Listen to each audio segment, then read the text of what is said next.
अनोशो talk. Ashtavakra Mahageeta number 74।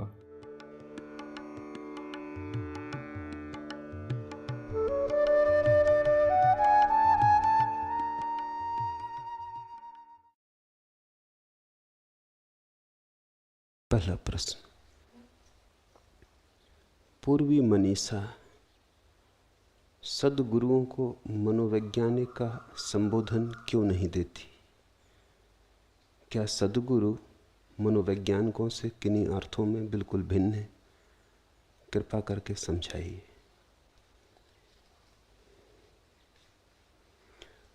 मनोवैज्ञानिक मनस्विद नहीं है। मन के संबंध में जानता है, मन को नहीं जानता। मन के संबंध में जानना एक बात है, मन को जानना बिल्कुल दूसरी। मन के संबंध में जानना तो मन से ही हो जाता है। मन को जानना मन के पार गए बिना नहीं होता। साक्षी जानता है मन को। मन को जानने के लिए मन से भिन्न होना पड़ेगा, पार होना पड़ेगा, मन से ऊपर उठना पड़ेगा। मन में जो घिरे हैं वे मन को न जान पाएंगे। जिन्होंने ऐसा जाना कि हम मन ही हैं, वे तो मन को कैसे जान पाएंगे? जिसे भी हम जानते हैं उससे थोड़ी दूरी चाहिए, फासला चाहिए, तभी तो परिप्रेक्ष्य पैदा होता है। मैं तुम्हें देख रहा हूं क्योंकि तुम दूर हो। तुम मुझे सुन रहे हो क्योंकि मैं दूर हूं। मन से जो दूरी पैदा करने के उपाय हैं वही ध्यान है। मन को भी दृश्य बना लेने की जो प्रक्रियाएं हैं वही ध्यान है। जहां मन भी तुम्हें अपने से अलग दिखाई पड़ने लगता है, देह भी मन भी, और तुम सबके पार खड़े हो जाते हो। मनस्विद नहीं है मनोवैज्ञानिक, मन का ज्ञाता नहीं है। मन के संबंध में जानकारी है उसे, जानकारी उधार है। अपने मन के संबंध में उसे कुछ भी पता नहीं है। मन के संबंध में दूसरों ने जो कहा है उसका संग्रह किया है उसने। मन के संबंध में मनुष्य के व्यवहार को जांच कर परख कर जो अनुमान किए जा सकते हैं, उन अनुमानों पर स्थिर है वो। मनोवैज्ञानिक तकनीशियन है। इसलिए यह हो सकता है, अक्सर होता है, कि मनोवैज्ञानिक जिन संबंधों में तुम्हें सलाह देता है उन्हीं संबंधों में स्वयं रुग्ण होता है। तुम जान के चकित होगे कि मनोवैज्ञानिक जितने पागल होते हैं उतना कोई और पागल नहीं होता। और मनोवैज्ञानिक का सारा काम यही है कि पागलों को स्वस्थ करें। मनोवैज्ञानिक के धंधे में पागलपन 2 गुना घटता है साधारण धंधे की बजाय। प्रोफेसर भी पागल होते, इंजीनियर भी पागल होते, डॉक्टर भी पागल होते, लेकिन मनोवैज्ञानिक 2 गुने पागल होते। ऐसा होना तो नहीं चाहिए। मनोवैज्ञानिक तो बिल्कुल पागल नहीं होना चाहिए। जिसने मन को जान लिया वो कैसे पागल होगा? मन को जाना नहीं, मन के संबंध में जानकारी कर ली तो शायद दूसरे को सलाह भी दे देते हैं, लेकिन दूसरे को दी गई सलाह अपने भी काम नहीं पड़ती।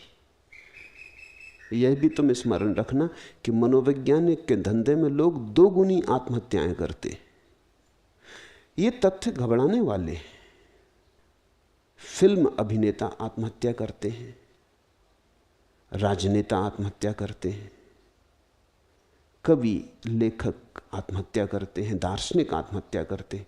मनोवैज्ञानिक 2 गुनी आत्महत्या करते हैं। मनोवैज्ञानिक को तो आत्महत्या करनी ही नहीं चाहिए। जिसने अपने मन को समझ लिया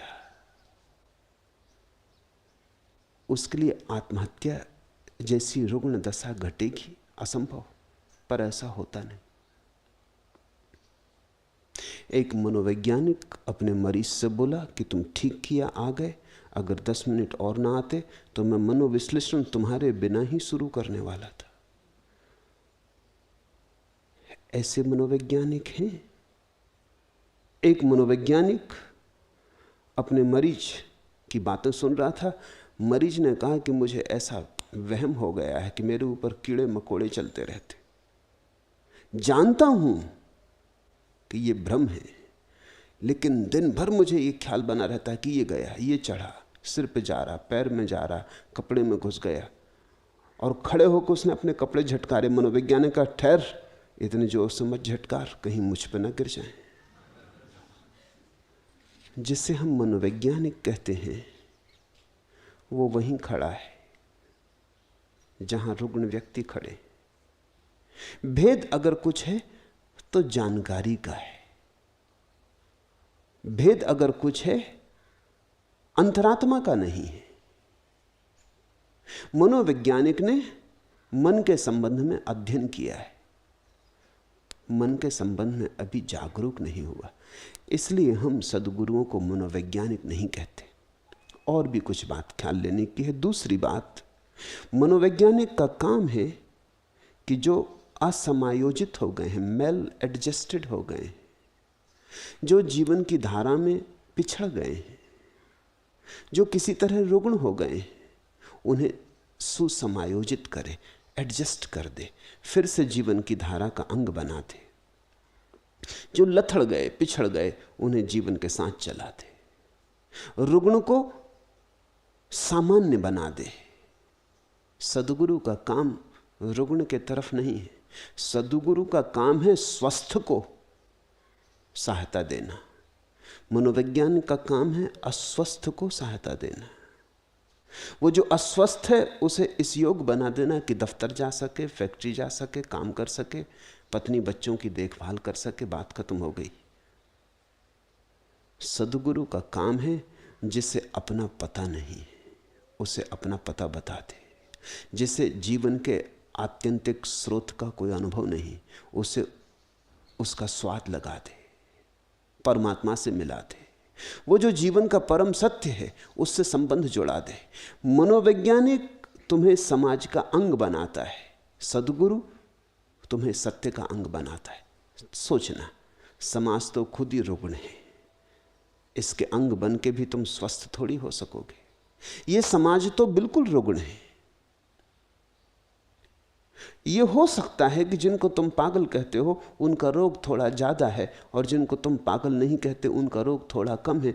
मात्रा का भेद हो सकता है, परिमाण का अंतर हो सकता है, लेकिन कोई गुणात्मक भेद नहीं है। ऐसा हो सकता है तुम 99 डिग्री पागल हो, जिसको तुम पागल कहते हो वो 100 डिग्री के पार चला गया। ये डिग्री की ही बात है। तुम जरा उबल गए, दिवाला निकल गया, पत्नी मर गई, तुम भी 101 डिग्री पे पहुंच जाओगे। जिनको तुम कहते हो पागल नहीं है वे कभी भी पागल हो सकते। जिनको तुम कहते हो पागल हैं वे कभी भी फिर सामान्य हो सकते। अंतर गुण का नहीं है, मात्रा का है। समाज तो खुद ही पागल है। 3000 सालों में 5000 युद्ध लड़े गए, और पागलपन क्या होगा। सच तो यह है व्यक्ति इतने पागल कभी होते ही नहीं जितना समाज पागल है। व्यक्तियों ने इतने अपराध कभी किए ही नहीं जितने समाज ने अपराध किए। इस समाज के साथ व्यक्ति को समायोजित कर देना कोई स्वस्थ होने की बात नहीं है, कोई स्वस्थ होने का मापदंड नहीं है। यह समाज रुग्ण है। इस रुग्ण समाज के साथ किसी को समायोजित करने का अर्थ इतना ही हुआ कि भीड़ के रोग के साथ तुमने तालमेल बिठा दिया। खलील जिब्रान की प्रसिद्ध कथा है। एक गांव में एक जादूगर आया और उसने गांव के कुएं में मंत्र पढ़ के कुछ दवा फेंक दी और कहा जो भी इसका पानी पिएगा पागल हो जाएगा। अब गांव में 2 ही कुएं थे, एक गांव का और एक राजा का। सारा गांव पागल हो गया, सिर्फ राजा, उसका वजीर, उसकी रानी, इनको छोड़कर। राजा बड़ा खुश हुआ।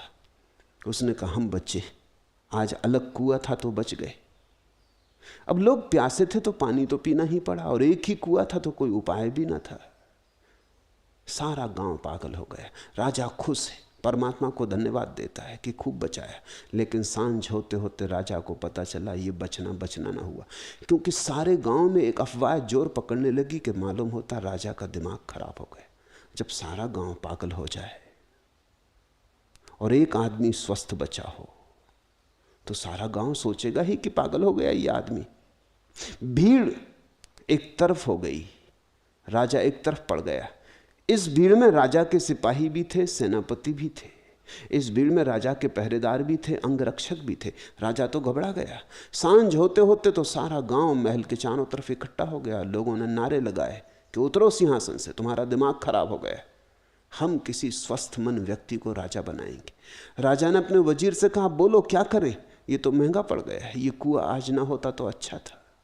वजीर ने कहा, कुछ घबराने की बात नहीं, मैं इन्हें रोकता हूँ, समझाता हूँ, आप भागे जाएं, उस कुएं का पानी पी लें, गांव के कुएं का पानी पी लें, आप जल्दी पानी पिएं, अब देर करने की नहीं। वो भागा राजा। वजीर तो लोगों को बातों में उलझा रहा, राजा वहाँ से पानी पी के आया तो नंग धड़ंग नाचता। गांव बड़ा खुश हुआ। उस रात बड़ा उत्सव मनाया गया। लोगों ने ढोल पीटे, बांसुरी बजाई, लोग खूब नाचे। लोगों ने कहा, हमारे राजा का मन स्वस्थ हो गया। भीड़ पागल हो, समाज पागल हो, इस समाज के साथ किसी को समायोजित कर देने का कोई बड़ा मूल्य थोड़ी है। लोग धन के पीछे भागे जा रहे हैं। एक आदमी धन के पीछे भागना बंद कर देता है, हम उसको मनोवैज्ञानिक के पास ले जाते हैं। हम कहते हैं, इसे क्या हो गया? जैसे सब हैं वैसा ये क्यों नहीं है? सब धन कमा रहे हैं। ये कहता है, धन में क्या रखा? अभी ऐसी घटना घटी न्यूयॉर्क में। एक आदमी बैंक से $10,000 लेकर निकला, खूब धनी आदमी, और उसे ऐसे मौज आ गई रास्ते पर कि देखें क्या होता है। तो उसने $100 के नोट लोगों को देने शुरू कर दिए। जो देखा उसको कहा कि लो। लोगों ने नोट देखा, पहले तो भरोसा ना आया कि $100 का नोट कौन दे रहा है ऐसे अचानक। फिर उस आदमी को देखा, सोचे कि पागल है। उसने जो रास्ते पे मिला उसको नोट देने शुरू कर दिए। थोड़ी देर में खबर फैल गई कि वो आदमी पागल हो गया। थोड़ी देर में पुलिस आ गई, उस आदमी को पकड़ लिया कि तुम्हारा दिमाग खराब हो गया। वो कहने लगा, मेरे रुपए और मैं बांटना चाहूं तो तुम हो कौन? पर उन्होंने कहा, तुम पहले अदालत चलो, पहले तुम्हें प्रमाण पत्र लाना पड़ेगा मनोवैज्ञानिक का कि तुम स्वस्थ हो, क्योंकि ऐसा कोई करता। यहां लोग पागल हैं धन इकट्ठा करने को। यहां अगर कोई बांटने लगे तो पागल मालूम होता। बुद्ध लोगों को पागल मालूम हुए जब उन्होंने राज सिंहासन छोड़ा। महावीर भी पागल मालूम हुए जब उन्होंने साम्राज्य छोड़ा। पागल है ही। वो आदमी जाके अदालत में कहा कि ये भी खूब रही, मेरे रुपए मैं बांटना चाहता हूं। मजिस्ट्रेट ने कहा, रुको, मनोवैज्ञानिक का प्रमाण पत्र। मनोवैज्ञानिक कोई प्रमाण पत्र देने को तैयार नहीं, क्योंकि ऐसा आदमी पागल होना ही चाहिए। $10,000 बांट दिए और वो कहता है कि अगर मुझे तुम प्रमाण पत्र दे दो तो मैं 10,000 निकाल के और बांट दूं। मेरे पास बहुत हैं और मुझे बहुत मजा आया। जिंदगी में इतना मजा मुझे कभी आया ही नहीं। इकट्ठे मैंने रुपए किए, खूब किए, ये सुख मैंने कभी पाया नहीं। मुझे बड़ा सुख मिल रहा है, मुझे बांटने दो। मनोवैज्ञानिक का, अगर तुम्हें फिर बांटना है तो तुम मुझे भी फंसाओगे, तुम्हें प्रमाण पत्र नहीं दे सकता। जहां भीड़ पागल है धन के लिए, वहां कोई आदमी धन को छोड़ दे तो पागल मालूम होता है। जहां लोग हिंसा से भरे हैं, वहां कोई प्रेम से भर जाए तो पागल मालूम होता। जीसस को फांसी ऐसे ही थोड़ी थी, पागल मालूम हुआ, क्योंकि लोगों से कहने लगा, कोई तुम्हारे गाल पर थप्पड़ मारे तो दूसरा गाल उसके सामने कर देना। अब ये पागल ही कोई कहेगा? ये होश की बातें हैं कि जीसस ने लोगों से कहा, कोई तुम्हारा कोट छीन ले तो कमीज भी दे देना। ये कोई होश की बातें हैं? कभी किसी समझदार ने ऐसा कहा है? कोई कौटिल्य, कोई मैकियावेली ऐसा कहेगा? बुद्धिमान कभी ऐसा कहे? इस आदमी का दिमाग फिर गया है। ये कहने लगा कि जो तुम्हें घृणा करें उन्हें प्रेम करना, और जो तुम्हें अभिशाप दें उन्हें वरदान देना। इसको सूली लगानी जरूरी हो गई। सूली पे लटक के भी इसने अपना पागलपन न छोड़ा। सूली से अंतिम बात भी यही की कि हे प्रभु, इन सबको क्षमा कर देना, क्योंकि ये जानते नहीं ये क्या कर रहे हैं। लेकिन उन करने वालों से पूछो, वो भली भांति जानते हैं कि क्या कर रहे हैं। वो एक पागल से छुटकारा पा रहे हैं। ये कोई बात है? कोई चांटा मारे तुम दूसरा गाल कर देना। जीसस से एक शिष्य ने पूछा कि कोई एक बार मारे तो हम माफ कर दें, लेकिन कितनी बार? जीसस ने कहा 7 बार। नहीं 77 बार। फिर देखा गौर से और कहा कि नहीं 777 बार। लेकिन तुम ख्याल रखना, तुम इसमें से भी तरकीब निकाल लोगे पागलपन की। मैंने सुना है एक ईसाई फकीर को एक आदमी ने चांटा मार दिया तो उसने दूसरा गाल सामने कर दिया। जीसस ने कहा है तो करना पड़े। उसने दूसरे गाल पे भी चांटा मार दिया। वो आदमी भी अद्भुत रहा होगा मारने वाला, वो शायद फ्रेडरिक नीत्शे का अनुयायी रहा होगा, क्योंकि फ्रेडरिक नीत्शे ने कहा है कि अगर कोई तुम चांटा मारो और एक गाल पे चांटा मारो दूसरा तुम्हारे सामने कर दे तो और भी जोर से मारना, नहीं तो उसका अपमान होगा। उसने गाल दिखाया और तुमने चांटा भी न मारा, तो रहा होगा फ्रेडरिक नीत्शे का अनुयायी। उसने और कस के एक चांटा मारा। सोचता था कि अब ये फिर पुराना गाल करेगा, लेकिन वो फकीर उसकी छाती पे चढ़ बैठा। वो बोला, भाई रुको, ये क्या बात है? तुम्हारे गुरु ने कहा है कि जो एक गाल पे चांटा मारे दूसरा करना। उसने कहा कि दूसरा गाल बता दिया, तीसरा तो है ही नहीं। और गुरु ने इसके आगे कुछ भी नहीं कहा। अब मैं मुख्तियार खुद, अब मैं तुझे बताता हूं। आदमी पागल है।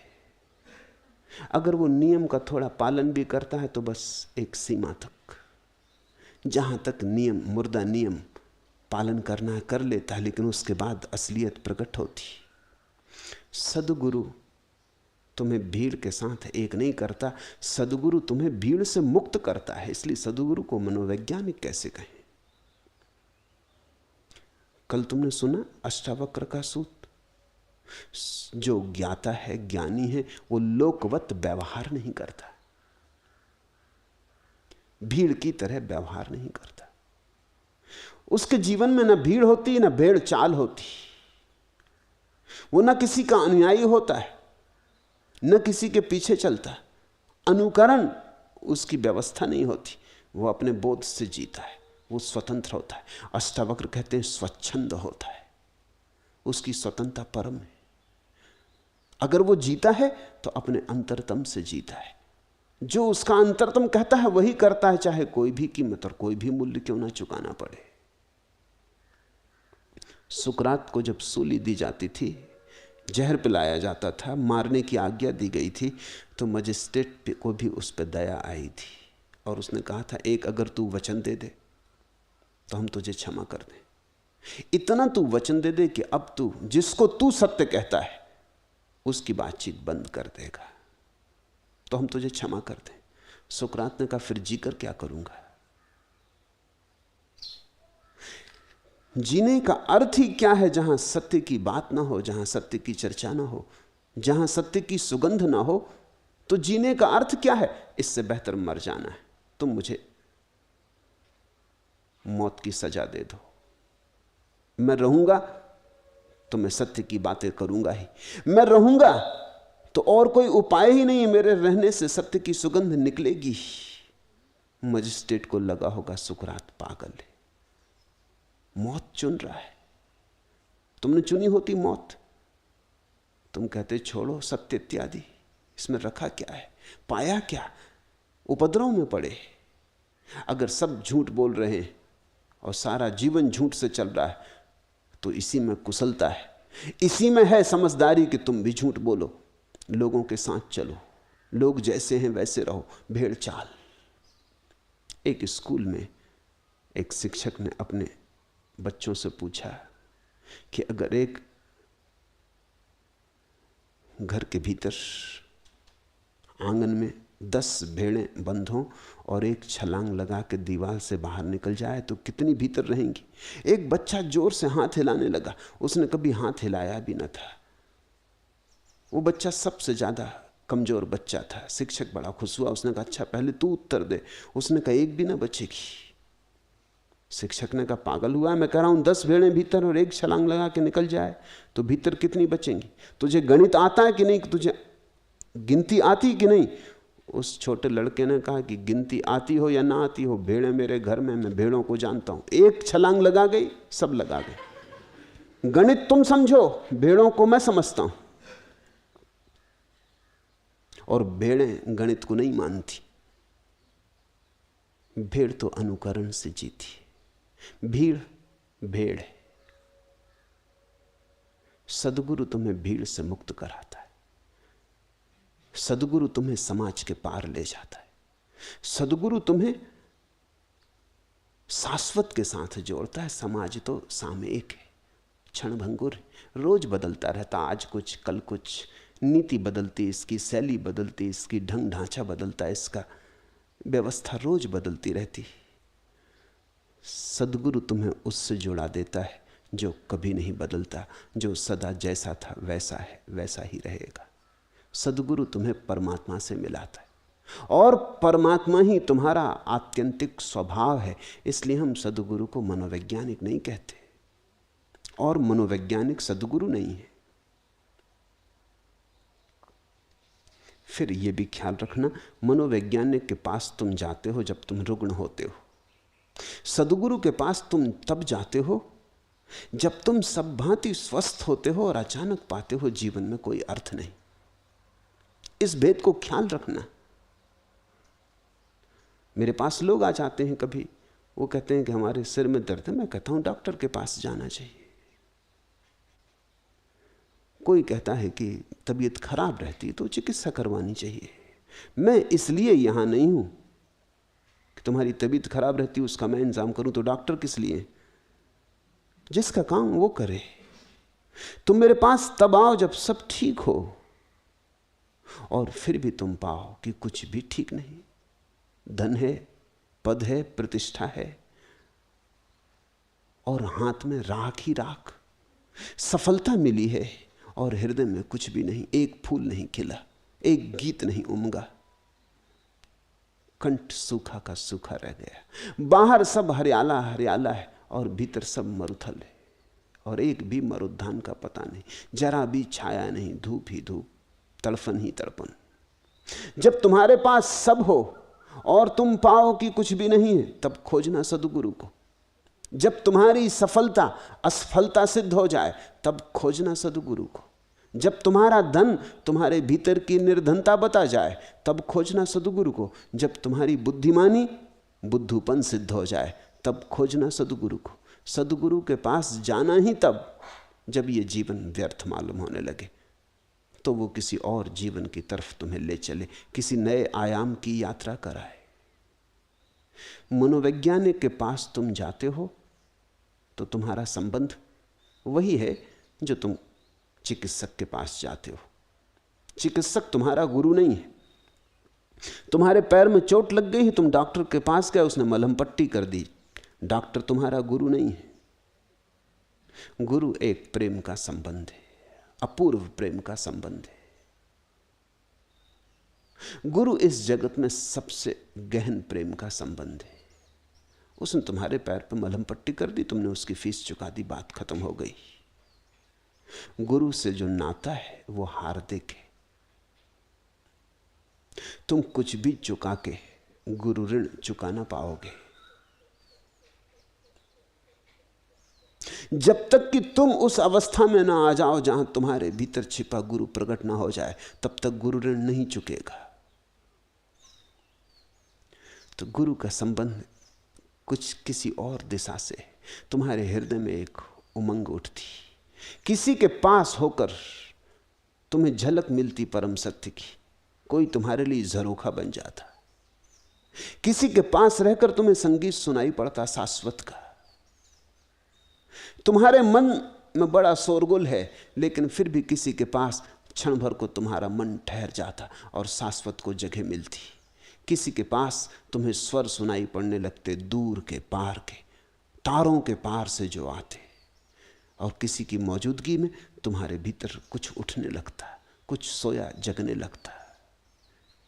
सद्गुरु कैटालिटिक एजेंट है, उसकी मौजूदगी में कुछ घटता है। सद्गुरु कुछ करता नहीं, मनोवैज्ञानिक कुछ करता है, मनोवैज्ञानिक तकनीशियन है। सद्गुरु कुछ करता नहीं, उसकी मौजूदगी में कुछ होता है। सद्गुरु करता तो है ही नहीं, क्योंकि करता छोड़ के ही तो वो सद्गुरु हुआ है। उसने प्रभु को कर्ता बना लिया है, खुद तो शून्य हो गया है, निमित्त मात्र, बांस की पोली बांसुरी हो गया है। अब सदगुरु कुछ करता नहीं, लेकिन उसके पास महत्व घटता है, बहुत कुछ होता है। सदगुरु को मनोवैज्ञानिक नहीं कहा जा सकता। पहली बात, सदगुरु वैज्ञानिक नहीं है। अगर सदगुरु कुछ है तो शायद शाश्वत का कवि है, शायद तुकबंदी ना भी करता हो, शायद छंद में बांधता भी ना हो कुछ, शायद शब्दों और व्याकरण का धनी भी ना हो, शायद मात्राओं का उसे बोध भी ना हो, लेकिन फिर भी सदगुरु शाश्वत का कवि। इसलिए तो हमने सदगुरुओं को ऋषि कहा है। ऋषि का अर्थ होता है कवि। उन्होंने जो भी कहा है वो खुद नहीं कहा है, परमात्मा उनसे बोला है। इसलिए तो हमने वेदों को अपौरुषेय कहा है, पुरुष के द्वारा निर्मित नहीं। इसलिए तो कहा कि कुरान उतरी, मोहम्मद ने रची नहीं, उन पर उतरी, इल्हाम हुआ। इसलिए तो जीसस कहते हैं कि मैं नहीं बोलता, मेरे भीतर प्रभु बोलता है, ये वचन मेरे नहीं है। सदगुरु शाश्वत की बांसुरी है, और तुम उसके प्रेम में पड़ जाओ, गहन प्रेम में पड़ जाओ, तर्क इत्यादि छोड़ के उसके प्रेम में पड़ जाओ तो ही कुछ घटेगा। मनोवैज्ञानिक के पास तुम्हें प्रेम में पड़ने की जरूरत नहीं। सच तो यह है, तुम चकित होगे जान के कि फ्रायड, एडलर, जुंग और उनके पीछे आने वाले मनोवैज्ञानिकों की लंबी कतार कहती है कि मरीज अगर प्रेम में पड़ने लगे तो मनोवैज्ञानिक उसे रोके। इसे वो कहते हैं ट्रांसफरेंस। अगर मरीज मनोवैज्ञानिक के प्रेम में पड़ने लगे तो मनोवैज्ञानिक इससे रोके, क्योंकि अगर मरीज प्रेम में पड़ गया और मनोवैज्ञानिक भी मरीज के प्रेम में पड़ गया तो कौन किसकी सहायता करेगा, कैसे सहायता करेगा? फिर तो सहायता असंभव हो जाएगी। देखा कभी एक बड़ा सर्जन, उसकी पत्नी बीमार पड़ जाए, हजारों ऑपरेशन किए हों, उसने अपनी पत्नी का ऑपरेशन नहीं कर पाता, किसी दूसरे सर्जन को बुलाता है, चाहे नंबर 2 सर्जन को बुलाए। नंबर 1 सर्जन नंबर 2 सर्जन को बुला के ऑपरेशन करवाता है, क्योंकि खुद डरता है। प्रेम इतना है कि हाथ कब जाएंगे, घबराहट होगी, चिंता पकड़ेगी कि कहीं सफल हो पाऊंगा कि असफल हो जाऊंगा, पत्नी है कहीं मर न चाहे। इतनी चिंता से घिरा हुआ निश्चिंत न रहेगा, सर्जन कैसे हो पाएगा? नहीं, दूरी चाहिए। सर्जन चाहिए बिल्कुल निरपेक्ष, जिससे कुछ प्रयोजन ही नहीं। तुम जिंदा हो कि मुर्दा, इससे भी प्रयोजन नहीं। तुम बचोगे कि नहीं बचोगे, इसमें भी कोई आग्रह लगाव नहीं। मर गए तो मर गए, बचे तो बचे। वो तो सिर्फ अपना शिल्प जानता है, अपनी कला जानता है, वो अपनी कला का उपयोग कर लेगा। मैंने सुना है एक सर्जन किसी के पेट का ऑपरेशन कर रहा था और उसने अपने सहयोगी को मरीज के सिर के पास खड़ा किया था कि कुछ विशेष घटे तो खबर देना। कोई 10 मिनट बाद सिर के पास खड़े हुए आदमी ने कहा, महानुभाव रुकिए। उसने कहा, बीच में मत टोको। तो वो चुप रहा। फिर उसने कहा कि लेकिन सुनिए तो, मैं क्या कहना चाहता हूं। मेरी तरफ का जो हिस्सा है वो मर चुका है, उस सिर की तरफ का जो हिस्सा है, उसके सहयोगी ने कहा वो मर चुका है, वो ऑपरेशन आप किए ही चले जा रहे हैं। ये आदमी अब जिंदा नहीं है, अब आप बेकार मेहनत कर रहे हैं। सर्जन को इसका भी पता नहीं होना चाहिए कि जिंदा भी है आदमी के मुर्दा। वो अपनी कुशलता से अपना काम किया जा रहा है, उसे जरा भी डमाडोल नहीं होना चाहिए। तो फ्रायड ने कहा है कि मरीज और मनोचिकित्सक के बीच किसी तरह का रागात्मक संबंध न बने, अन्यथा मुश्किल हो जाएगी, फिर सहयोग देना मुश्किल हो जाएगा। दूरी रहे। ठीक उल्टी बात सदगुरु के साथ है। अगर रागात्मक संबंध न बने तो इतनी दूरी रहेगी कि कुछ हो ही ना पाएगा।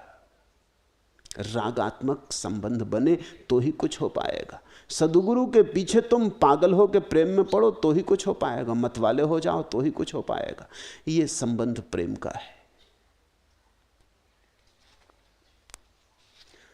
सदगुरु तुम्हारे हृदय में बस जाए, तो कुछ हो सकता है।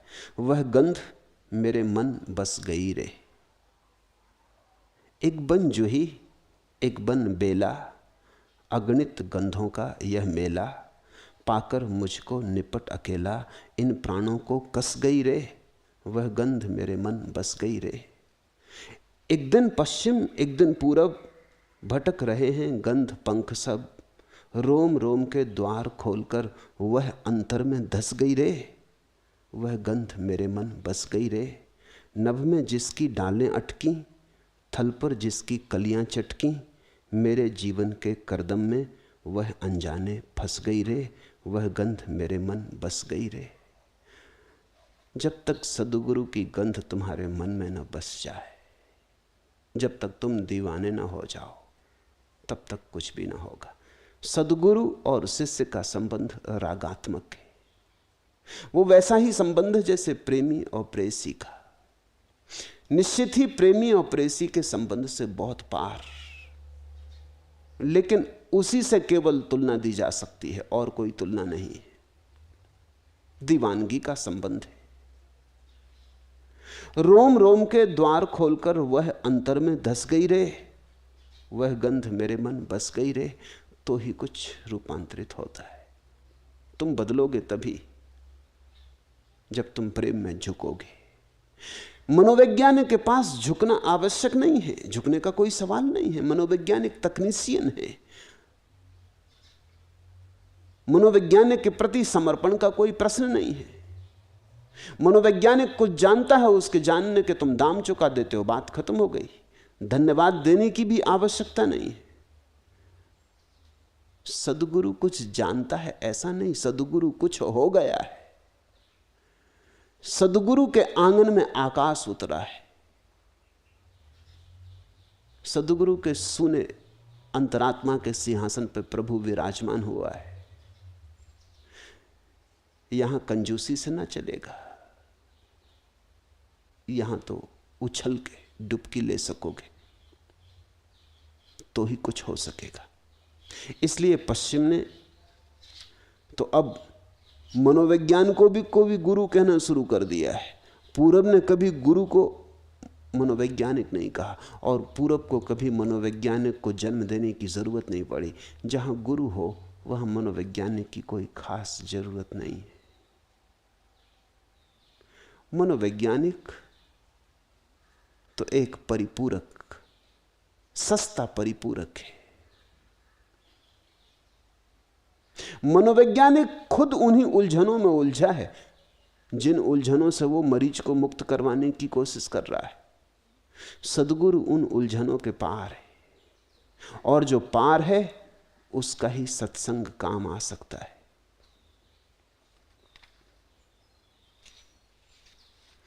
सद्गुरु व्यक्ति नहीं है, इसलिए पूर्व के मनीषी सद्गुरु को परमात्मा कहते, उसे ब्रह्म स्वरूप कहते। उसका कारण है, सद्गुरु व्यक्ति नहीं है, सद्गुरु हो गया अव्यक्ति। उसने अपने को तो पहुंच के मिटा डाला, उसने अपनी अस्मिता हटा दी, उसने अपना अहंकार गिरा दिया। अब उसके भीतर से जो काम कर रहा है वो परमात्मा है। जब सद्गुरु तुम्हारा हाथ पकड़ता है तो परमात्मा ने ही तुम्हारा हाथ पकड़ा। अगर तुम्हें ऐसा दिखाई ना पड़े तो सद्गुरु से तुम्हारा अभी संबंध नहीं बना, तुम अभी शिष्य नहीं हुए, अभी बात शुरू ही नहीं हुई, अभी बीज बोया नहीं गया। फसल काटने की मत सोचने लगना, बीज ही नहीं बोया गया है। जब कभी गिरने लगा मन खाइयों में, कौन पीछे से अचानक थाम लेता। सूखते जब जिंदगी के स्रोत सारे, धार से कटते चले जाते किनारे, कौन दृढ़ विश्वास इन कठिनाइयों में जिंदगी को हर सुबह हर शाम देता। जब निगाहों में सिमट आते अंधेरे, जिंदगी बिखरे समय के खा थपेड़े, कौन धुंधलाई हुई परछाइयों में जिंदगी के कण समेट तमाम लेता।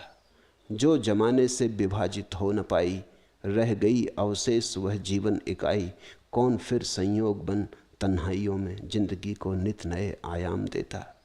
जब तुम्हें किसी व्यक्ति में अव्यक्ति का दर्शन हो जाए। जब किसी व्यक्ति में तुम्हें शून्य का आभास हो जाए, जब किसी आकृति में तुम्हें निराकार प्रतीत होने लगे, जब किसी की मौजूदगी तुम्हारे लिए परमात्मा की सघन मौजूदगी बन जाए, तो सद्गुरु से मिलना हुआ। सद्गुरु को खोजना पड़ता, मनोवैज्ञानिक को खरीदना पड़ता। मनोवैज्ञानिक धन से मिल जाए, सद्गुरु तो मन को चढ़ाने से मिलता है। दोनों अलग बातें।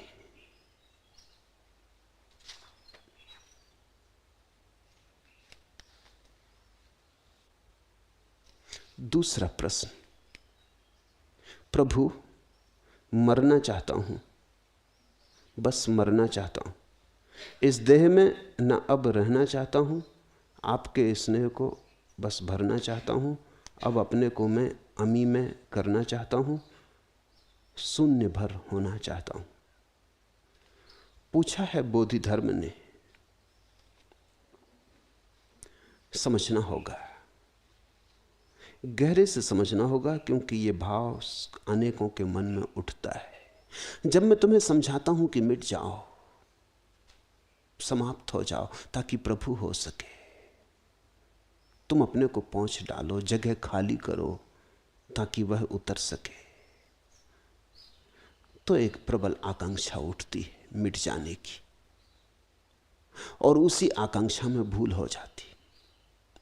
जब मैं कहता हूं मिट जाओ, तो मैं यही कह रहा हूं कि अब तुम और आकांक्षा ना करो, क्योंकि आकांक्षा रहेगी तो तुम बने रहोगे। तुम आकांक्षा के सहारे ही तो बने हो, कभी धन की आकांक्षा, कभी पद की आकांक्षा। आकांक्षा ही तो सघन होकर अहंकार बन जाती है, आकांक्षा ही तो अहंकार है।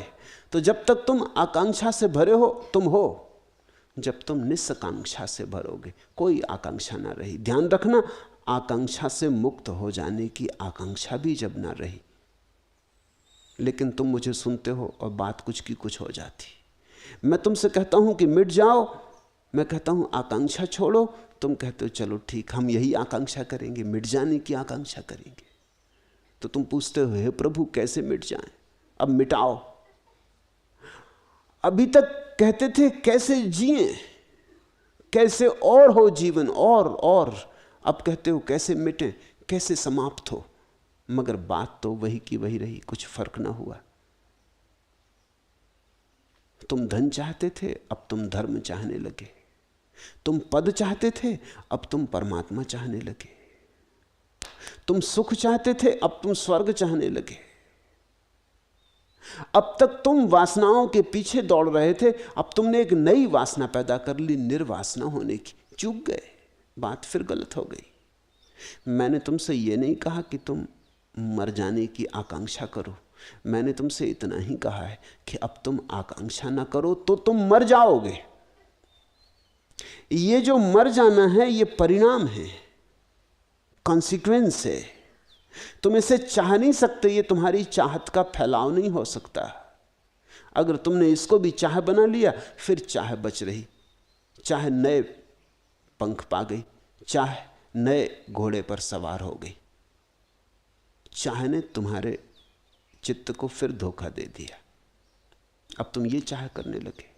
बुद्ध ने कहा है निर्वाण चाहा तो निर्वाण को कभी उपलब्ध ना हो सकोगे। और अष्टावक्र बार बार कह रहे हैं कि अगर मोक्ष की भी चाह रह गई तो मुक्ति बहुत दूर। मोक्ष की चाह भी बंधन है, मोक्ष को भी न चाहो, चाहो ही मत। ऐसी कोई घड़ी जब कोई भी चाह नहीं होती, उसी घड़ी तुम परमात्मा हो गए। चाह से शून्य घड़ी में परमात्मा हो जाते हो। इसलिए समझो, नहीं तो भूल हो जाएगी। मेरे पास लोग आते, वे कहते हैं कि ध्यान में कैसे उतरे, बड़ी चाह लेके आए। मैं उनसे कहता हूं चाह है तो ध्यान में उतर ना पाओगे। ध्यान में उतरने की पहली शर्त है कि चाह को बाहर रखाओ। वो कहते अच्छी बात, फिर तो ध्यान में उतर सकेंगे ना। अब उनका समझ रहे हो मतलब? वो कहते चलो अगर चाह रख आके चाह पूरी होती तो हम इसके लिए भी राजी हैं, मगर चाह पूरी होगी ना तो तुम रख के कहाँ आए? वो 2-4 दिन कोशिश करते हैं, फिर आके कहते हैं चाय भी नहीं की, फिर भी अभी तक हुआ नहीं। अगर चाय ही नहीं की तो अब क्या पूछते हो कि फिर भी अभी तक हुआ नहीं? चाय बनी ही रही, चाय भीतर बनी ही रही। चाहने का चलो, कहा जाता है कि चाह छोड़ने से चाह पूरी होगी, चलो ये ढोंग भी कर लो, मगर तुम चूक गए, तुम समझ ना पाए। इसलिए तो निरंतर ये बात कही गई है, सारे शास्त्र कहते हैं कि जो कहा जाता है वही सुना नहीं जाता, जो सद्गुरु समझाते हैं वही तुम सुन पाते हो। ऐसा पक्का नहीं तुम कुछ का कुछ सुनते हो, तुम कुछ का कुछ कर लेते हो। देख लिया जीवन में, कुछ पाया नहीं, अब तुम कहते हो कैसे मिट जाए, मगर पाने की धारणा अभी भी बनी। अक्सर ऐसा होता है कि कोई व्यक्ति ध्यान करता है, अचानक एक दिन किरण उतरती, रोआ रोआ रस से भर जाती, अभिभूत हो जाता, बस उसी दिन से मुश्किल हो जाती। फिर वो रोज चाह करने लगता है कि ऐसा अब फिर हो, ऐसा अब फिर हो। फिर मेरे पास आता है, रोता गिड़गिड़ाता, कहता है कि बड़ी मुश्किल हो गई, घटना घटी भी और अब क्यों नहीं घट रही। मैं उससे कहता हूं कि जब घटी तो कोई चाह ना थी, तुम्हें पता ही ना था, तो चाह कैसे करते? चाह तो उसी की हो सकती जिसका थोड़ा अंदाज हो, अनुमान हो, सुन के हो, श्वास से हो, लेकिन जिसका थोड़ा अनुमान हो, चाह तो उसी की हो सकती ना।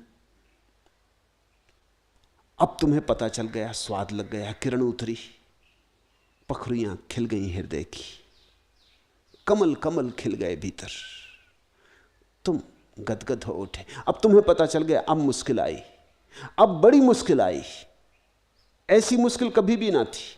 अब तुम जब भी ध्यान में बैठोगे ये चाह खड़ी रहेगी कि फिर हो, दोबारा हो। मैंने एक तिब्बती कहानी पढ़ी, कहते हैं दूर तिब्बत की पहाड़ियों में छिपा हुआ एक सरोवर है। उस सरोवर के किनारे एक वृक्ष है, वृक्ष बड़ा अनूठा, वृक्ष से भी ज्यादा अनूठा सरोवर है। कहते हैं उस वृक्ष को जो खोज ले, उस सरोवर को जो खोज ले और वृक्ष पर से छलांग लगा के सरोवर में कूद जाए तो रूपांतरित हो जाता है। कभी भूल चूक से कोई पक्षी गिर जाता है सरोवर में तो मनुष्य हो जाता है, कभी कोई मनुष्य खोज लेता है और उस वृक्ष से कूद जाता है तो देवता हो जाता है। ऐसा एक दिन हुआ,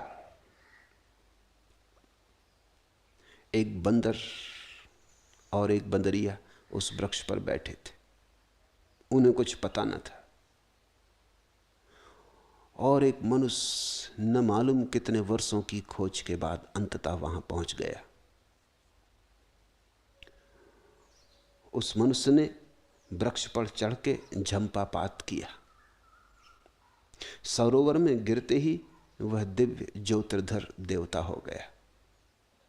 स्वभाव था बंदर और बंदरिया को बड़ी चाहत जगी, उन्हें पता ही न था, उसी वृक्ष पर वो रहते थे लेकिन कभी वृक्ष पर से झंपापात ना किया था, कभी सरोवर में कूदे न थे। फिर तो देर करनी उचित न समझी, दोनों तत्क्षण कूद पड़े। बाहर निकले तो चकित हो गए, दोनों सुंदर मनुष्य हो गए थे। बंदर पुरुष हो गया था, बंदरिया सुंदरतम नारी हो गई थी। बंदर ने कहा अब हम एक बार और कूदें।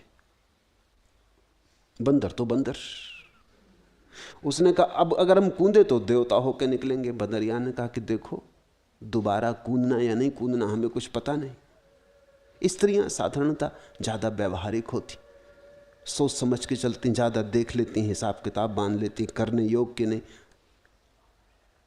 आदमी तो दुस्साहसी होते। बंदर ने कहा तू फिक्र छोड़, तू बैठ हिसाब कर, अब मैं चूक नहीं सकता। बंदरिया ने फिर कहा कि सुना है पुरखे हमारे सदा कहते रहे अति सर्वत्र वर्जेत, अति नहीं करनी चाहिए, अति का वर्जन है। अब जितना हो गया इतना क्या कम है। मगर बंदर न माना, मान जाता तो बंदर नहीं था, कूद गया, कूदा तो फिर बंदर हो गया। उस सरोवर का ये गुण था, एक बार कूदो तो रूपांतरण, दोबारा कूदे तो वही के वही।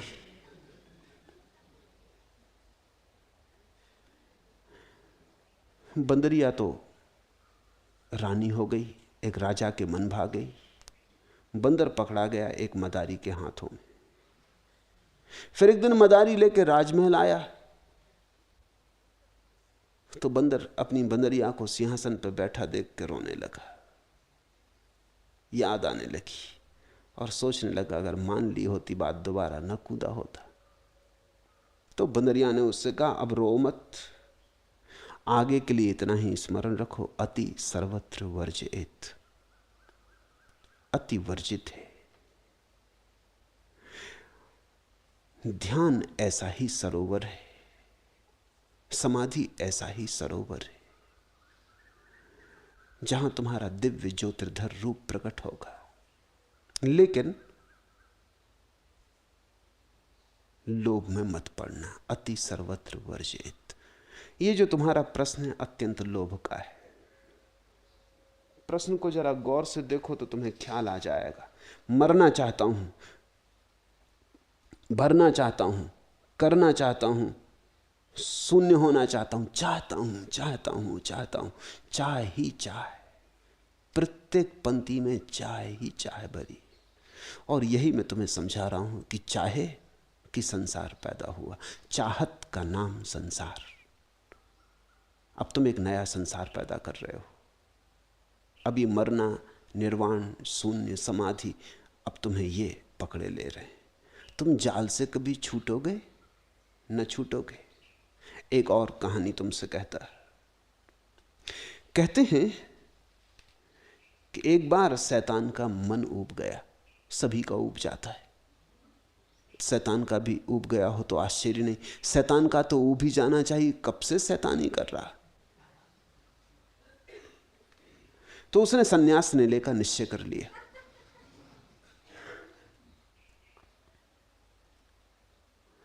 तब उसने अपने गुलामों को बेचना शुरू कर दिया। बुराई, झूठ, ईर्षा, निरुत्साह, दर्प, हिंसा, परिग्रह आदि आदि सब पे तख्तियां लगा दी। खरीदार तो सदा से मौजूद हैं। शैतान की दुकान पर कब ऐसा हुआ कि भीड़ ना रही हो। परमात्मा के मंदिर खाली पड़े रहते, शैतान की दुकान पर तो सदा भीड़ होती, भारी भीड़ होती, जमघट होता। क्यों लगे रहते। और जब ये लोगों को पता चला कि शैतान अपने विश्वस्त गुलामों को भी बेच रहा है तो सभी पहुंच गए। राजनेता पहुंचे, धनपति पहुंचे, सभी तरह के उपद्रवी पहुंच गए। क्योंकि शैतान के सुशिक्षित सेवक मिल जाएं तो फिर क्या, फिर तो दुनिया फतेह। एक के बाद एक गुलाम बिकने लगे। शैतान के भक्त आते गए और अपनी अपनी पहचान, अपनी अपनी पसंद का गुलाम खरीदते गए। पर एक बहुत ही भोंडी और कुरूप औरत खड़ी थी जिसे कोई पहचान ही नहीं पा रहा था कि ये कौन है। और कठिनाई और भी थी कि उसके गले में जो तख्ती लगी थी सबसे ज्यादा कीमत की थी। अंततः एक आदमी ने पूछा कि महानुभाव, बड़ा आश्चर्य, इस स्त्री को हम पहचान नहीं पा रहे, ये कौन है आपकी सेविका, और ऐसी कुरूप और ऐसी भोंडी कि इसे देख के जी मिचलाता, और सबसे ज्यादा कीमत लगा रखी। बात क्या है? कोई खरीदार गया भी नहीं इसके पास। ये देवी कौन है, इसके संबंध में कुछ बता दे। शैतान से उस ग्राहक ने पूछा। शैतान ने कहा, ओह, ये मेरी सबसे प्रिय और वफादार गुलाम है। मैं इसके सहारे बड़े आसानी से लोगों को अपने शिकंजे में कस लेता हूं। क्यों पहचाना नहीं इसे? बहुत कम लोग इसे पहचानते हैं, इसीलिए तो इसके द्वारा धोखा देना आसान होता है। इसे कोई पहचानता नहीं। मगर ये मेरा दाहिना हाथ है। फिर शैतान अट्ठास कर उठा और बोला, महत्वाकांक्षा है यह, महत्वाकांक्षा, एम्बिशन। ये सबसे भोंडी और सबसे कुरूप मेरी सेविका है, लेकिन सबसे कुशल। आदमी जीता महत्वाकांक्षा में, ये पालूं, ये मिल जाए और मिल जाए और ज्यादा मिल जाए। तुम उसी महत्वाकांक्षा को धर्म की दिशा में मत फैलाओ। सन्यास सत्य को पाने की महत्वाकांक्षा नहीं है, सन्यास महत्वाकांक्षा का त्याग है। सन्यास मोक्ष को पाने की नई चाह नहीं है, सन्यास सारी चाह की व्यर्थता को देख लेने का नाम है। अब तुम और मत चाहो, अब तुम चाह को जाने दो, अब इसे विदा कर दो। जिस दिन तुम चाह को विदा कर दोगे उसी दिन तुम शैतान के सिकंजे के बाहर हो गए हो। और जिस क्षण चाह को तुमने विदा कर दिया उसी क्षण तुम पाओगे जो तुमने सदा चाहा था वो होने लगा। वो चाह के कारण ही नहीं हो पाता था।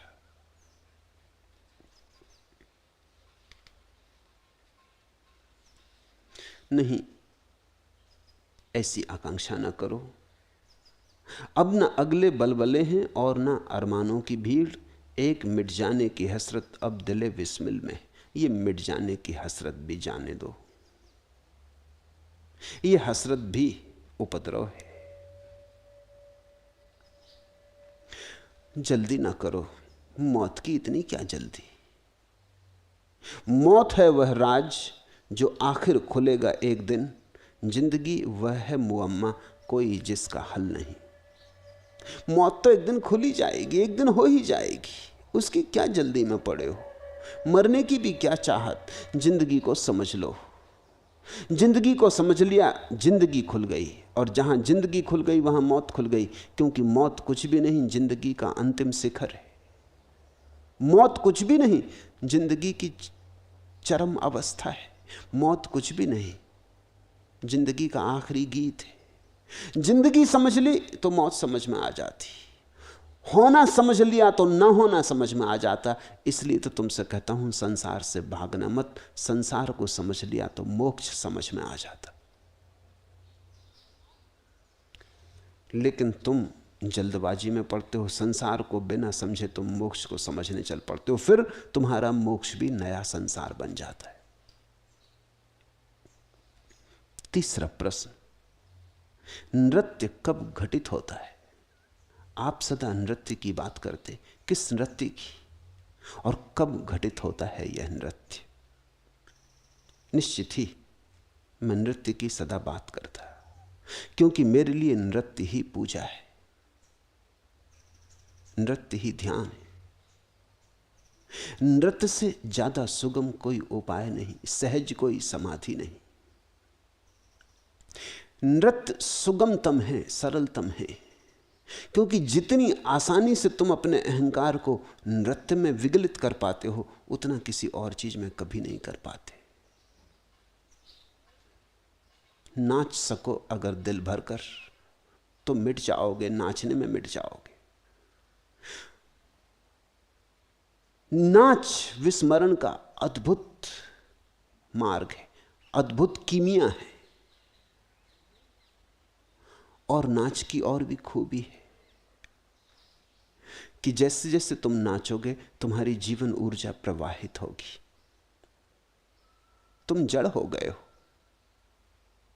तुम सरिता होने को पैदा हुए थे, गंदे सरोवर हो गए हो। तुम बहने को पैदा हुए थे, तुम बंद हो गए हो। तुम्हारी जीवन ऊर्जा फिर बहनी चाहिए, फिर झरनी चाहिए, फिर उठनी चाहिए तरंगे, क्योंकि सरिता तो एक दिन सागर पहुंच जाती है, सरोवर नहीं पहुंच पाता, सरोवर अपने में बंद पड़ा रह जाता। इसलिए तुमसे कहता हूं नाचो। नाचने का अर्थ तुम्हारी ऊर्जा बहे, तुम जमे जमे मत खड़े रहो, पिघलो, तरंगायित हो, गत्यात्मक हो। दूसरी बात, नाच में अचानक ही तुम प्रसन्न हो जाते हो। उदास आदमी भी नाचना शुरू करे, थोड़ी देर में पाएगा उदासी से हाथ छूट गया, क्योंकि उदास होना और नाचना साथ साथ चलते नहीं। रोता आदमी भी नाचना शुरू करे, थोड़ी देर में पाएगा आंसू धीरे धीरे मुस्कुराहटों में बदल गए। थका मांदा आदमी भी नाचना शुरू करे, शीघ्र ही पाएगा कि कोई नई ऊर्जा का प्रवाह भीतर शुरू हो गया। नृत्य दुख जानता ही नहीं, नृत्य आनंद ही जानता है। इसलिए तो हिंदुओं ने परमेश्वर के परम रूप को नटराज कहा है।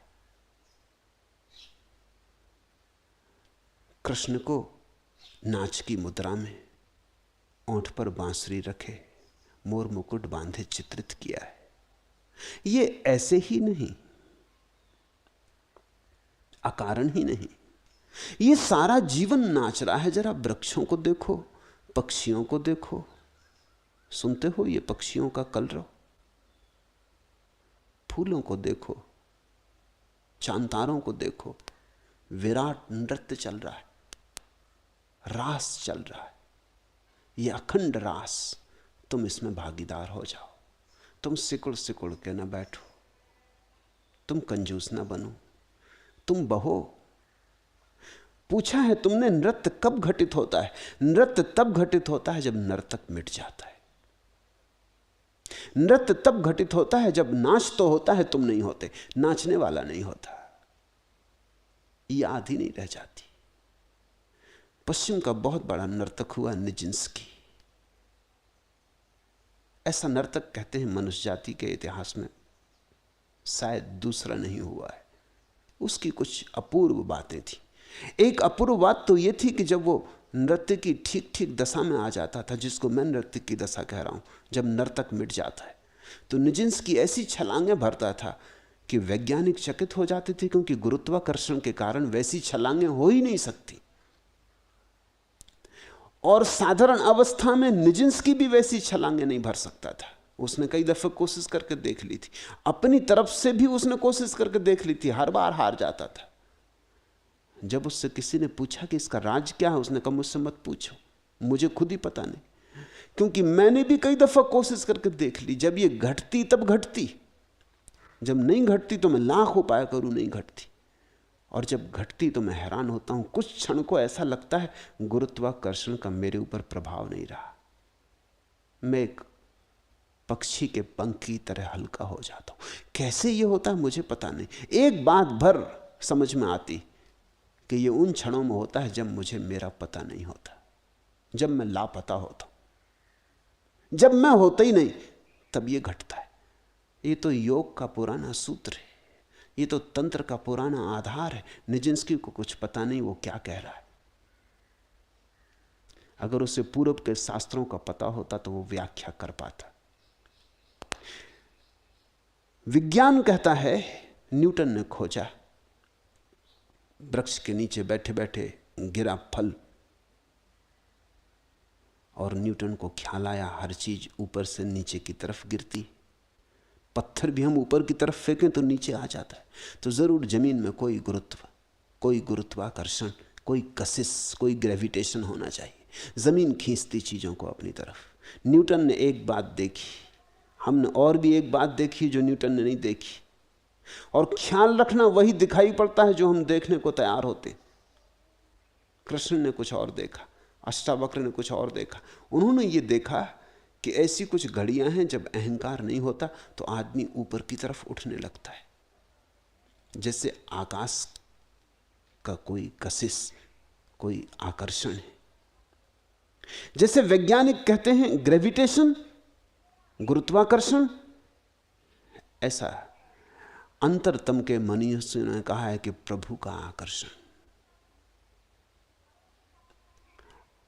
ऊर्ध्व, ऊपर की ओर से उतरती कोई ऊर्जा और खींचने लगती, लेविटेशन या ग्रेस, प्रसाद कहें।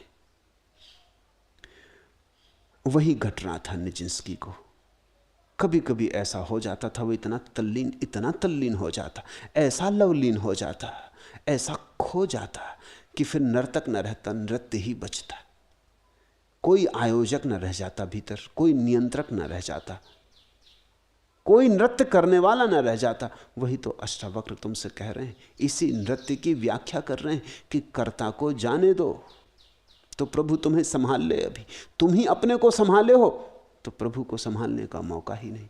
तुम छोड़ो, तुम कहो तू संभाल, तू जान, तेरी दुनिया, तेरा ये जीवन, तूने दिया जन्म, तू देगा मौत, तू ही संभाल।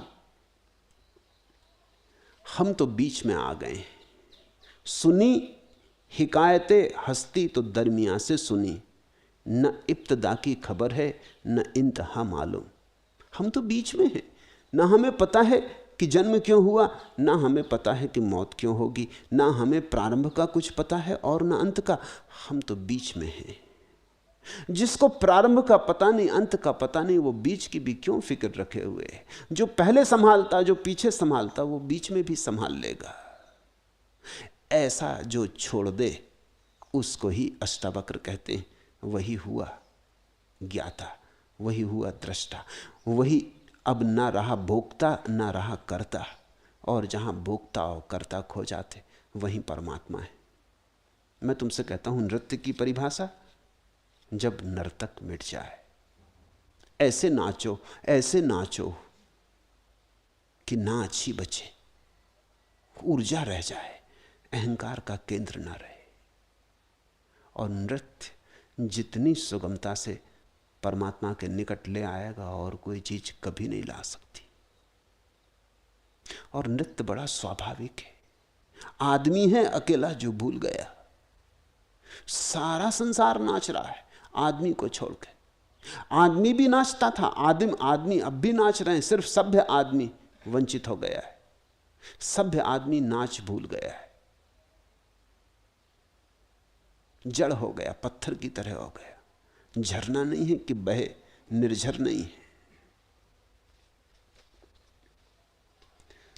थोड़ा अपने को पिघलाओ, थोड़ा छूने दो प्रभु को तुम्हें। फागुन ने क्या छू लिया तनिक मन को, कर्पूरी देह अबीर हो गई है। क्या हुए मधुर गीतों ने रसिक अधर, क्या छुए मधुर गीतों ने रसिक अधर, धड़कन धड़कन मंजीर हो गई है। अंगों पर फैल गई केसर क्यारी, नभ बाहों में भरने की तैयारी। बढ़ गई अचानक चंचलता लटकी, सीमा रेखाएं सिमटी घूंघट की। सांसों को क्या छू गई मदिर सांसें, गंधायत मलय समीर हो गई है। फागुन ने क्या छू लिया तनिक मन को, कर्पूरी देह अबीर हो गई। फागुन भी छू ले तो देह अबीर अबीर हो जाती, देह कस्तूरी कस्तूरी हो जाती। तुम जरा सोचो, परमात्मा छू ले तो तुम नाच उठोगे। तुम नाच उठो तो परमात्मा छू ले। अब तुम ये मत पूछना कि क्या पहले, तुम मुर्गी अंडे के सवाल मत उठाना कि मुर्गी पहले कि अंडा पहले। उस उलझन में उलझोगे तो कभी सुलझ ना पाओगे। इतना ही तुमसे कहता हूं, एक वर्तुल है, तुम नाचो तो परमात्मा छू ले, परमात्मा छू ले तो तुम नाच उठो। अब परमात्मा छू ले ये तो तुम्हारे हाथ में नहीं, एक बात तुम्हारे हाथ में है कि तुम नाचो। तुम नाचो, उसे मौका दो कि तुम्हें छू ले। नाचते में ही छू सकता है तुम्हें।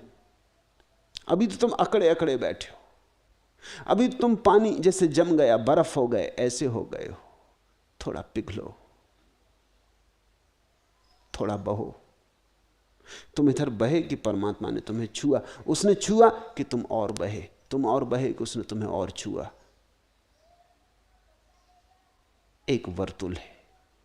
धीरे धीरे तुम ज्यादा ज्यादा हिम्मत जुटाते जाओगे, नर्तक खोता जाएगा, नृत्य बचेगा। अवनी पर आकाश गा रहा, विरह मिलन के पास आ रहा। चारों ओर विभोर प्राण झकझोर घोर में नाचे। निरख घोर घन मुग्ध मोर मन, जल हिलोर में नाचे। जरा हिलोर बनो। निरख घोर घन मुग्ध मोर मन, जल हिलोर में नाचे। चारों ओर विभोर प्राण झकझोर घोर में नाचे। निछावर इंद्रधनुष तुझ पर, निछावर प्रकृति पुरुष तुझ पर। मयूरी उन्मन उन्मन नाच, मयूरी छूम छना छन नाच। मयूरी नाच मगन मन नाच, मयूरी नाच मगन मन नाच। गगन में सावन घन छाए, न क्यों सुधि साजन की आए। मयूरी आंगन आंगन नाच, मयूरी नाच मगन मन नाच। नाचो, हृदय खोलकर नाचो, सब तरह की कृपणता छोड़कर नाचो। एक दिन तुम पाओगे अचानक विस्मय विमुक्त चकित भाव, भरोसा ना होगा कि तुम मिट गए हो, नाच चल रहा है। जिस दिन तुम पाओगे कि तुम नहीं हो और नाच चल रहा है, उसी दिन तुम पाओगे सब जो पा लेने जैसा है, सब जिसको पाए बिना और सब पाना व्यर्थ है। और तुमने पूछा है कि नाच कब घटित होता है और कब नहीं घटित होता है। जब तुम होते हो तब नहीं घटित होता है। जब तुम संभाल संभाल के नाच रहे होते हो तब नहीं घटित होता है। बेसंभाले नाचो, नियंत्रण तोड़ के नाचो, अराजक होके नाचो, स्वच्छंद होके नाचो, तभी होता है। अगर तुम मालिक रहे और भीतर भीतर नियंत्रण जारी रखा तो वो मनुष्य का नृत्य है, परमात्मा नहीं नाच पाता।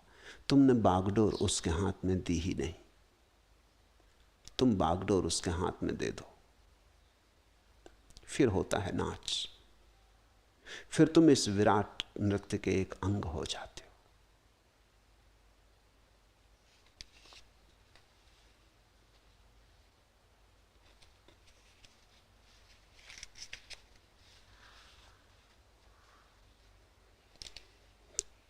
चौथा प्रश्न, संन्यास में दीक्षा लेने पर आप अपने शिष्यों को सुंदर सुंदर नाम देते। इन सुंदर नामों का रहस्य और अर्थ समझाने की कृपा करें। नाम बस नाम है, जब देना ही है तो सुंदर दे देता हूं, असुंदर क्यों दूं? ऐसे तो चाहूं तो कह सकता हूं स्वामी चूहड़मल फूहड़मल।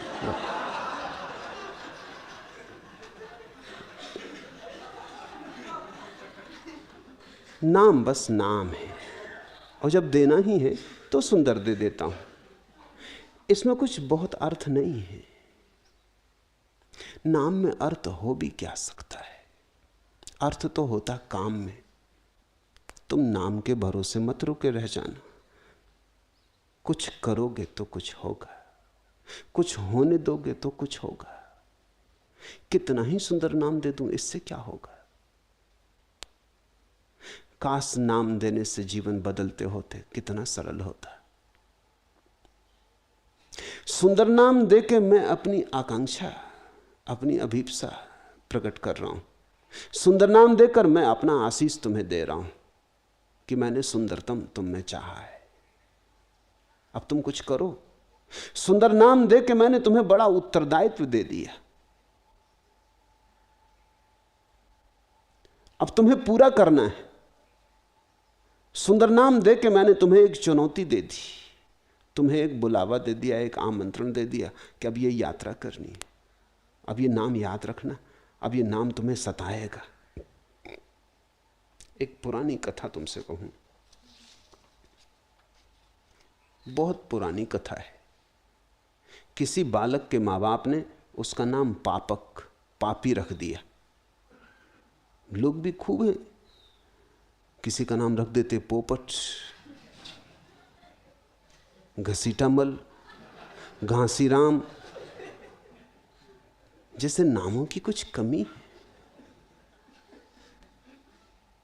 पापक, अब ऐसी आदमी पापी है, अब और कम से कम नाम तो ना रखो, इतनी तो कृपा करो, लेकिन रख दिया।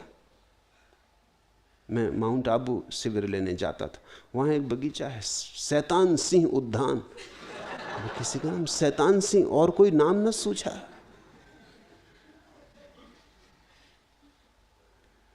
तो किसी ने रख दिया होगा पापक। बालक बड़ा हुआ तो उसे यह नाम बहुत बुरा लगने लगा, खटकने लगा। हर कोई कहे, कहो पापी, कहां चले जा रहे? ऐसा नहीं कि पापी नहीं था, जैसे सब पापी हैं वैसा पापी था, लेकिन यह नाम एक मुसीबत हो गई। तो उसने अपने आचार्य से प्रार्थना की, बनते मेरा नाम बदल दें। अपने गुरु से कहा कि इतना कर दें, ये नाम मेरे पीछे बुरी तरह पड़ा है, ये नाम बड़ा अप्रिय है, अशुभ और अमांगलिक है। लेकिन आचार्य ने कहा कि नाम तो केवल प्रज्ञप्ति के लिए है, व्यवहार जगत में पुकारने के लिए होता है। नाम बदलने से क्या सिद्ध होगा? अरे पाप ही बदल ले, ताकि किसी की हिम्मत पापी कहने की ना पड़े। मगर उसने कहा कि महाराज वो जरा कठिन काम है, नाम तो बदल ही दो। तो गुरु ने कहा ठीक है, तू तो ऐसा कर कि तू गांव भर में घूम फिर के देख ले कौन सा नाम तुझे प्रिय लगता, वो तू मुझे आके बता दे, वही तेरा रख देंगे। नहीं माना तो गुरु ने कहा चलो ठीक, बदल देंगे, जा तू खोज ला। जब आग्रह ही करता है तो तेरी मर्जी। फिर भी तुझसे कहता हूं, गुरु ने कहा कि अर्थ सिद्ध तो कर्म के करने से होता है, कर्म सुधारने से होता है, पर तू नाम ही सुधारना चाहता है तो जा गांव में खोज ले। अब वो निकला गांव में, पहले ही आदमी से टकरा गया तो उसने कहा अरे देखते नहीं? उसने कहा भाई मैं अंधा हूं। तो उसने कहा चलो कोई बात नहीं, तुम्हारा नाम?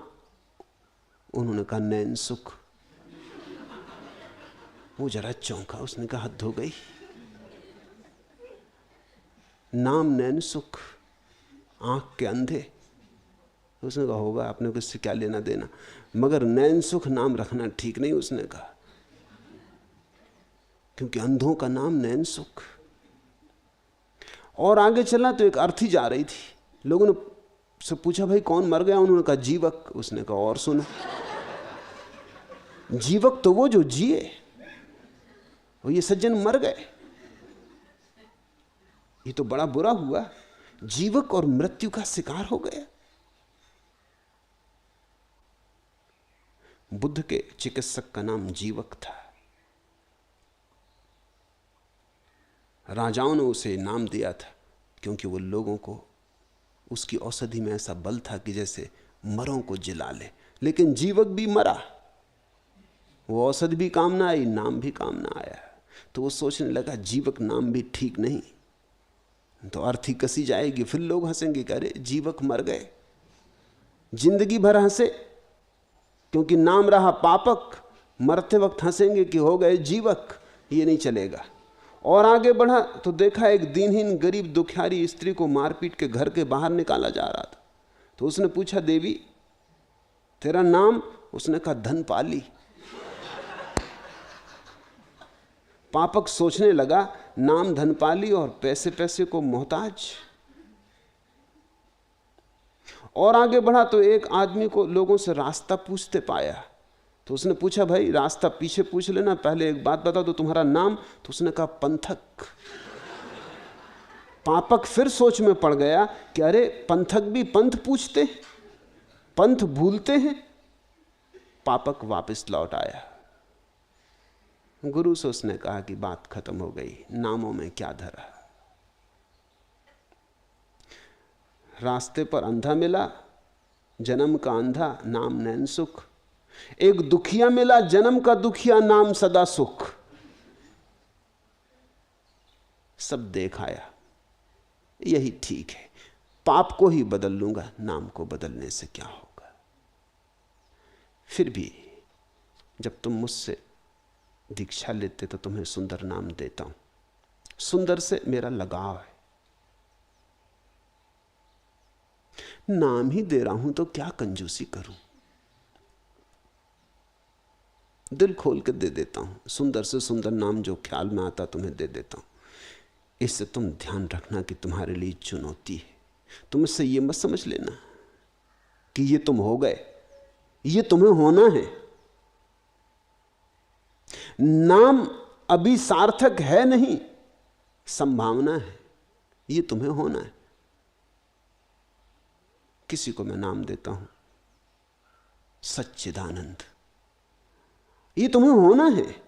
तुम ये मत समझ लेना कि हो गए, मैंने नाम दे दिया तो बात खत्म, अब क्या करना, जो होना था सो हो गए, सच्चिदानंद हो गए। इतना सस्ता नहीं है। आदमी एक संभावना है होने की, आदमी है नहीं, आदमी होने की संभावना है, एक बीज है। पुरानी कथा है कि परमात्मा ने जब प्रकृति बनाई, सब बनाया, और फिर आदमी को बनाया, तो आदमी को उसने मिट्टी से बनाया। जब आदमी बन गया तो परमात्मा ने सारे देवताओं को इकट्ठा करके कहा कि देखो, मेरी श्रेष्ठतम कृति ये मनुष्य है, इससे ऊपर मैंने कुछ भी नहीं बनाया। ये मेरी प्रकृति के सारे विस्तार में सबसे श्रेष्ठ, सबसे गरिमाशाली।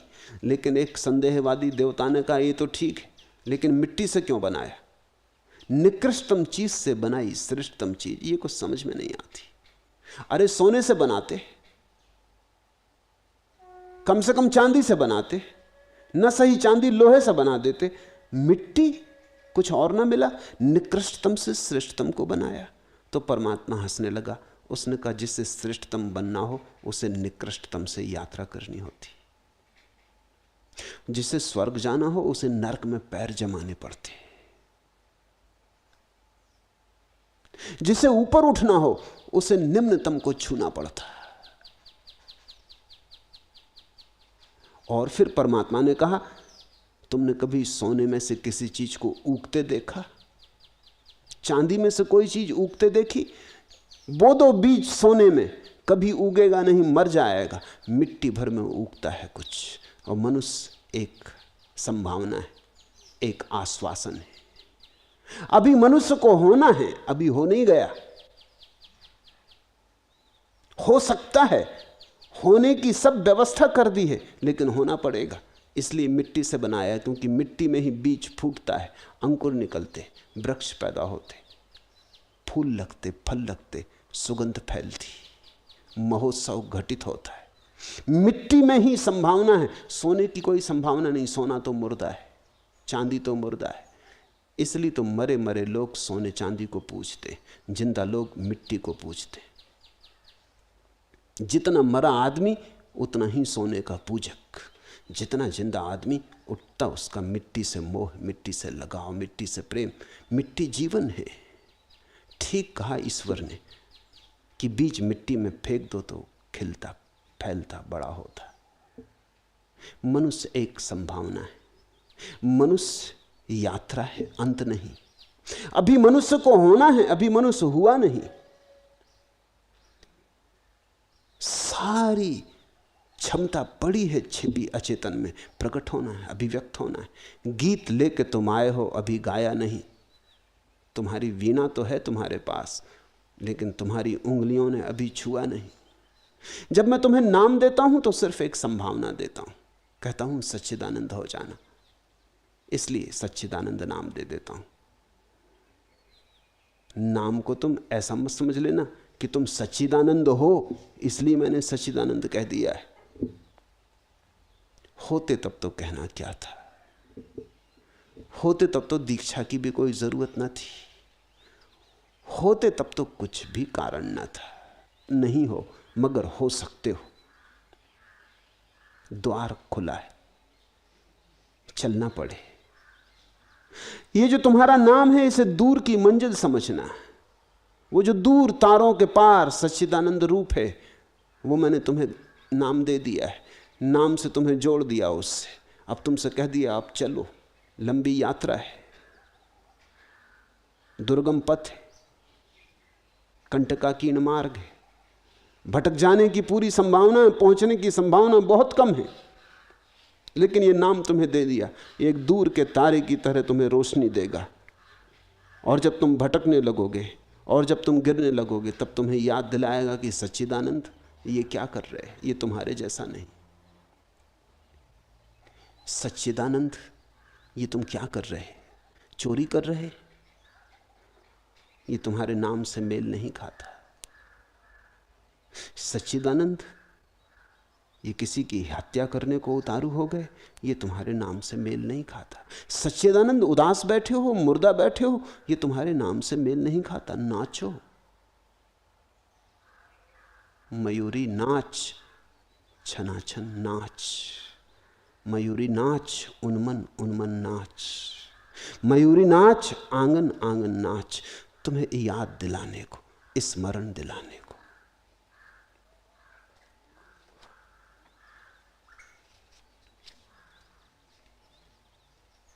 आखिरी प्रश्न,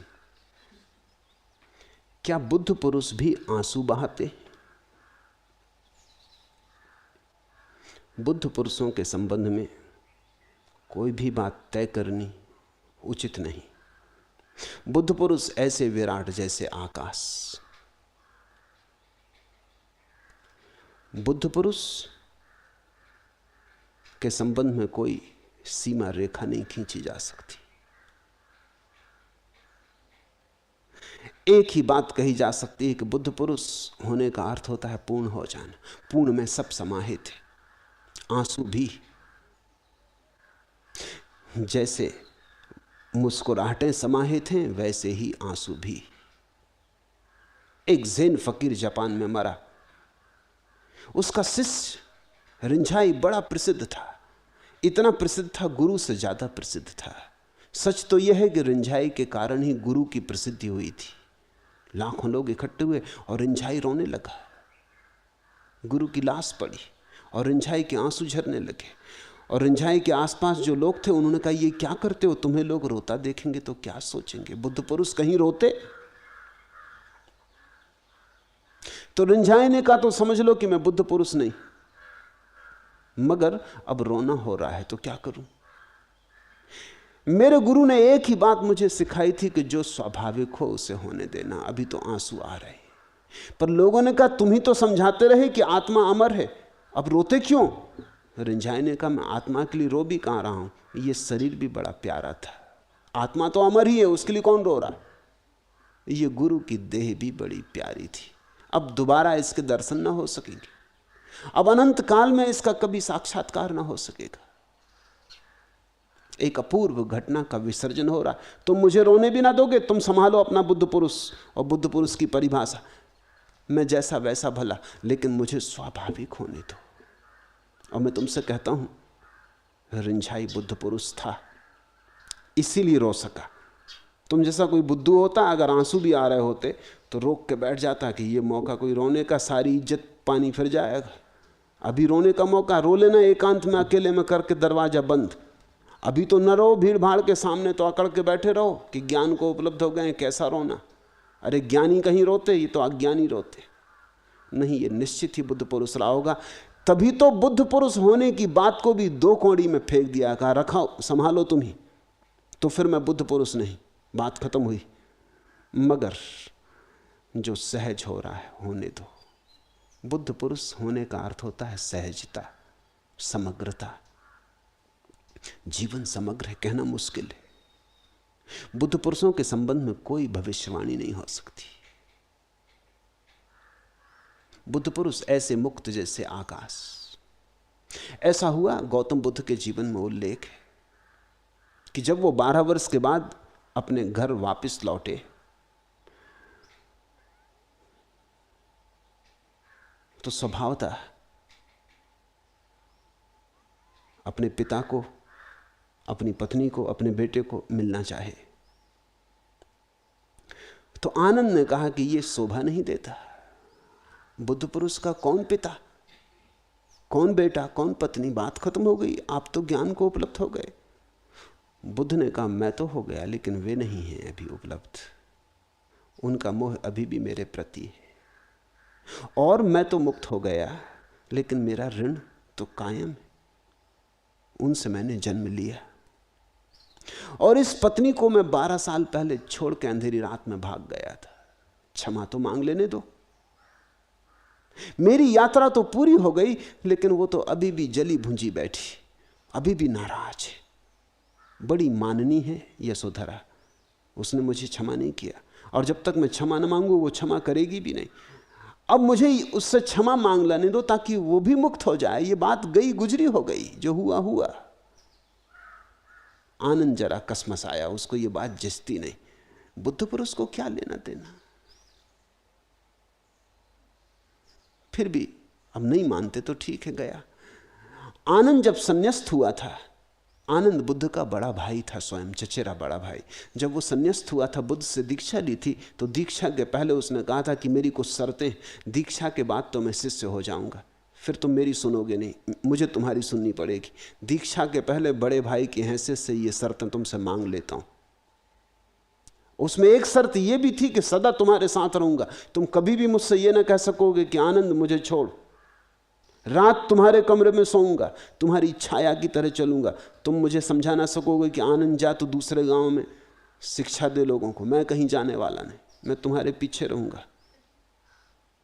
ऐसी उसने पहले ही शर्त रख ली थी। बुद्ध ने शर्त मान ली थी। जब वो महल में प्रवेश करने लगे तो बुद्ध ने कहा, आनंद, यशोधरा खुल ना पाएगी अगर तू मौजूद रहा। कुलीन स्त्री है, वो अपना भाव भी प्रकट ना करेगी तेरे सामने। फिर तू मेरा बड़ा भाई है, वो घूंघट कर लेगी, वो रो भी ना पाएगी, नाराज भी ना हो पाएगी, और तेरे सामने तेरी प्रतिष्ठा को ध्यान में रखकर वो कुछ कहेगी भी नहीं। तू कृपा कर, आज तू जरा पीछे रह जा। आनंद ने कहा, यह कैसी बात, बुद्ध पुरुष को पत्नी क्या, पति क्या। पर बुद्ध ने कहा, तू छोड़ फिक्र बुद्ध पुरुषों की, मैं किसी परिभाषा से बंधा नहीं, यही उचित मालूम होता है। और बात ठीक थी। यशोधरा क्षमा न कर पाती बुद्ध को अगर आनंद मौजूद रहता। जब बुद्ध गए, यशोधरा टूट पड़ी, रोई, चीखी, चिल्लाई, नाराज हुई। उसने कहा कि तुम मुझे छोड़ के भाग गए, तुमने इतना भी भरोसा ना किया कि मुझे जगा के पूछ लेते। क्या तुम सोचते हो मैं मना करती? तुमने इतना भी मेरे प्रेम का भरोसा ना किया, इतना मेरा प्रेम का समादर ना किया। तुम पूछ लेते कि मैं जाता हूं, मैं तुम्हें जाने देती, लेकिन तुम पूछ तो लेते, तुम जगा के कह तो देते, मैं अंतिम क्षण तुम्हारे पैर तो छू लेती। तुमने इतना भी मुझे मौका ना दिया, तुमने इतना भी भरोसा ना किया। मैं छतरानी हूं। तुम अगर कहते कि तुम्हें अपनी गर्दन भी काटनी है तो मैं तुम्हारे पैर छू के तुमसे कह दी कि ठीक है, तुम मालिक हो, तुम मेरे स्वामी हो, मैं तुम्हारी मालिक नहीं हूं, तुम्हें जो ठीक लगे करो। लेकिन तुम भाग गए चोर की तरह। वो मन में कसती है बात, कांटे की तरह सलती है बात। वो खूब नाराज हुई, वो खूब चिल्लाई, वो खूब रोई। इस सब उधेड़ बुन में उसे ख्याल ही न रहा कि बुद्ध चुपचाप खड़े हैं, एक शब्द भी नहीं बोले। तब उसने अपनी आंखों से आंसू पहुंचे और बुद्ध से कहा, आप चुप हैं, बोलते नहीं। बुद्ध ने कहा, मैं क्या बोलूं, क्योंकि जो गया था वो आया नहीं। जिससे तू लड़ रही है वो अब है नहीं, और जो मैं आया हूं उससे तू बिल्कुल अपरिचित है। तू मेरी तरफ देख पागल, जो गया था वो मैं नहीं हूं। देह वैसी लगती होगी तुझे, लेकिन सब बदल गया, आमूल बदल गया हूं, जड़ मूल से बदल गया हूं। ये कोई और ही आया है, ये एक दूसरी ही ज्योति है। मैं तो मिट गया, नया होकर आया हूं। तू मेरी तरफ देख। अब कब तक गुजरे को लेके बैठी रहेगी? जो हुआ हुआ, उठ। जो मुझे हुआ है वो तुझे देने आया हूं। मैंने परम आनंद पाया, तू भी उसकी भागीदार बन। और यशोधरा संन्यास्त हुई। जब यशोधरा संन्यास्त हो गई तो यशोधरा से बुद्ध ने कहा, एक बात तू आनंद को समझा दे। वो चिंतित है।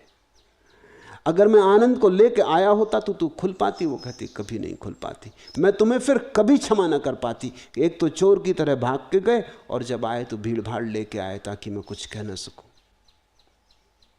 आनंद की मौजूदगी में मैं चुपचाप रह जाती। मैंने अपने हृदय के छाले तुम्हें न दिखाए होते, बात खत्म हो गई थी। तुमने फिर मेरा भरोसा नहीं किया, तुम फिर किसी को लेके आ गए, आड़ की तरह, बीच में पर्दे की तरह। बुद्ध पुरुष की कोई परिभाषा नहीं। फिर कोई एक बुद्ध पुरुष थोड़ी हुआ है कि परिभाषा हो जाए। सब बुद्ध पुरुष अनूठे होते। कृष्ण अपनी तरह, राम अपनी तरह, बुद्ध अपनी तरह, महावीर अपनी तरह, जीसस अपनी तरह, मोहम्मद अपनी तरह।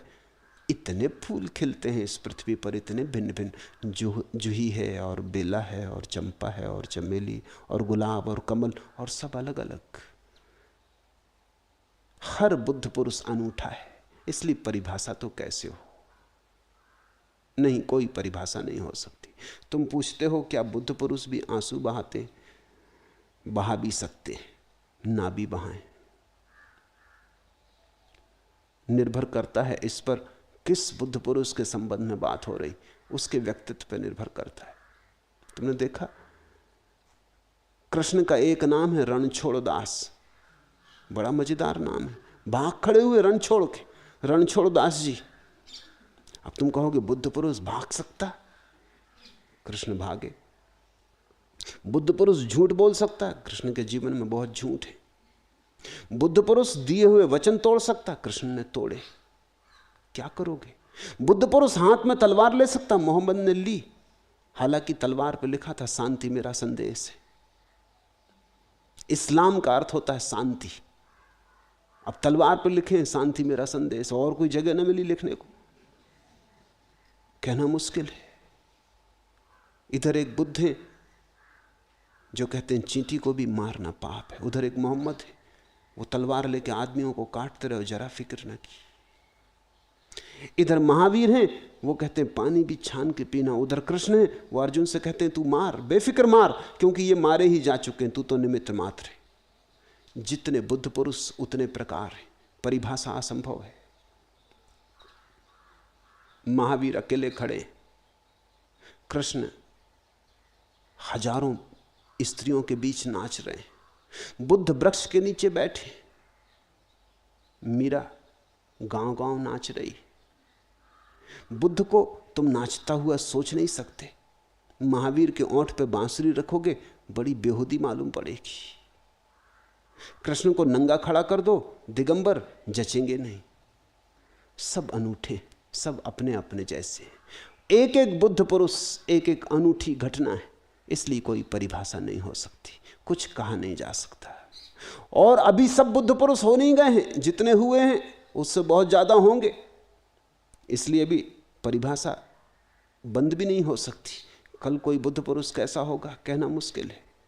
एक बात तय है, बस उसी को तुम समझना मूल आधार, कि बुद्ध पुरुष जो भी करता है जागा हुआ करता, रोए तो जागा हुआ रोता, नाचे तो जागा हुआ नाचता, अकेला खड़ा रहे तो जागा हुआ खड़ा होता है। जागरण बुद्धत्व का स्वाद। बुद्ध शब्द का अर्थ होता है जागा हुआ, जो भी करे जागा हुआ करता है। उसकी जागृति भर एकमात्र परिभाषा है, से सब गौण बातें, उसके अंतर का दिया जला होता है। आज इतना ही।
The responses to sutras and voice recording on this audio format are the copyright of Osho International Foundation.